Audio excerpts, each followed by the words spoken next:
warahmatullahi wabarakatuh. Shalom, Om Swastiastu, Namo Buddhaya, Salam Kebajikan. Perkenalkan, nama saya Ratu Dinda Kurnia dengan NIM 2402010101094 dengan program studi PJJ Manajemen dan kelas MJ102. Kali ini saya akan mempresentasikan mengenai materi kondisi mikroekonomi di Indonesia pada tahun 2025. Dan informasi yang saya tampilkan kali ini adalah informasi yang terpercaya, yaitu dari CNBC Indonesia. Terima kasih, selamat menyaksikan. Senang dan bangga bisa menjadi mahasiswi Universitas Cyber Asia.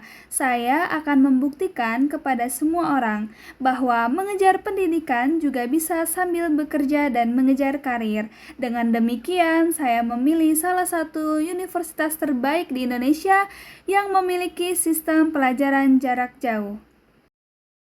Topik pembahasan saya kali ini adalah rumusan masalah, solusi dan kesimpulan, serta penutup. Kali ini saya mendapatkan informasi yang akurat dan terpercaya dari CNBC Indonesia. Apa itu CNBC Indonesia? CNBC Indonesia adalah jaringan televisi digital dan situs berita bisnis yang berfokus pada ekonomi dan keuangan. CNBC Indonesia merupakan bagian dari Transmedia dan terafiliasi dengan CNBC Internasional. Sejarah CNBC Indonesia. Portal berita CNBC Indonesia diluncurkan pada 8 Februari 2018. Siaran televisi ini, CNBC Indonesia, mulai mengudara pada 10 Oktober 2018. Siaran CNBC Indonesia dapat disaksikan secara gratis melalui DVD T12 sejak 24 Januari 2020. Topik pembahasan yang saya akan bahas kali ini adalah kondisi mikroekonomi di Indonesia saat ini. Dan inilah beberapa poin yang akan saya bahas, yaitu definisi mikroekonomi, proyeksi pertumbuhan ekonomi Indonesia, ancaman daya beli dan tugas APBN, program pemerintah, saran dan kesimpulan, serta penutup. Definisi mikroekonomi. Mikroekonomi adalah ilmu ekonomi yang mempelajari perilaku individu, rumah tangga, dan perusahaan dalam kegiatan ekonomi. Ekonomi mikro juga mempelajari hubungan antara perubahan upah, pola kerja, dan biaya produksi. Proyeksi pertumbuhan ekonomi Indonesia.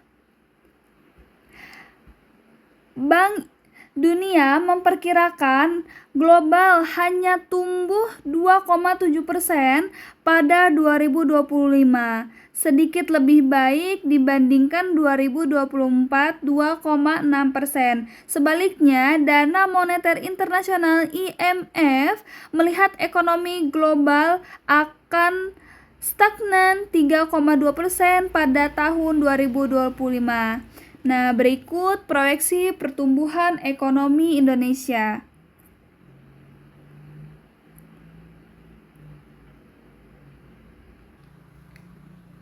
Proyeksi pertumbuhan ekonomi Indonesia. Dana Moneter Internasional IMF memproyeksikan pertumbuhan ekonomi Indonesia sebesar 5,1% pada tahun 2025. Bank Dunia memproyeksikan pertumbuhan ekonomi Indonesia sebesar 5,1% pada tahun 2025. Dan Organisasi for Economy, Cooperation and Development memproyeksikan pertumbuhan ekonomi Indonesia sebesar 5,2% pada tahun 2025. United National Conference on Trade and Development mengestimasikan pertumbuhan ekonomi Indonesia sebesar 5,2% pada tahun 2025. Kali ini kita akan membahas apa sih tugas dari APBN. Berikut tugas-tugas dari APBN: mencapai pertumbuhan ekonomi, mencapai stabilitas perekonomian, menstabilkan perekonomian, meningkatkan efisiensi dan efektivitas perekonomian, mengurangi pengangguran dan pemborosan sumber daya, membiayai kegiatan pemerintah dan pembangunan. Ancaman daya beli mikro. Ekonomi dapat berupa inflasi, resesi, dan terbatasnya lapangan kerja. Ancaman-ancaman ini dapat berdampak pada lesunya penjualan dan perkembangan dunia usaha. Penurunan daya beli.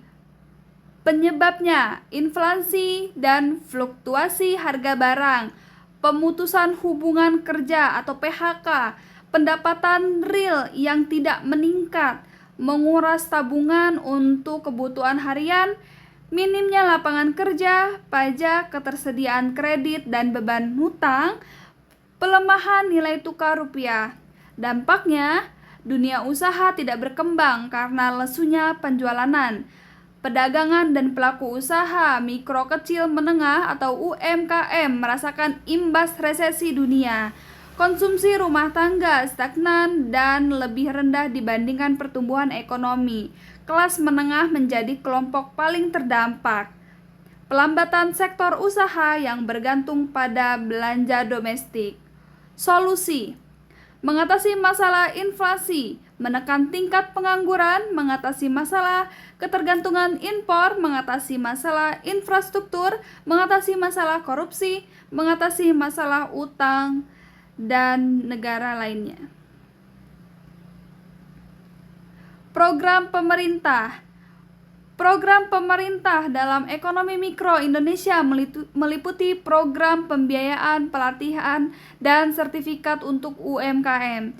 Program pembiayaan bantuan Presiden Produktif Usaha Mikro atau biasa dikenal BPUM, kredit usaha rakyat, KUR atau KUR, pembiayaan UMI untuk pelaku usaha ultramikro yang belum bankable, program pelatihan dan pengembangan kompetensi UMKM oleh Kementerian Koperasi dan UMKM, pelatihan dan pengembangan kapasitas untuk UMKM.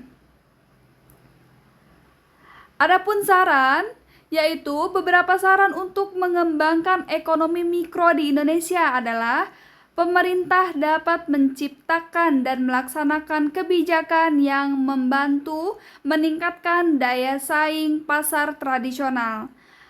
Pedagang di pasar tradisional dapat memperhatikan kualitas barang dagangannya. Pemerintah dapat memantau perkembangan koperasi dan UMKM. Pemerintah dapat memberikan informasi perekonomian kepada masyarakat secara transparan. Penutup: melemahnya daya beli bahkan ikut menyeret aktivitas manufaktur Indonesia (PMI), manufaktur ke jurang koreksi. Indeks PMI manufaktur terkoreksi selama 5 bulan beruntun, Juli sampai dengan November 2024. Dan mengawali 2025, kondisi ekonomi Indonesia mulai membaik dengan kembali ekspansifnya PMI serta berakhirnya deflasi. Satu hal positif yang patut ditunggu dari dalam negeri adalah hadirnya program dari pemerintah baru. Presiden Prabowo Subianto akan memimpin secara penuh mulai dari tahun 2025.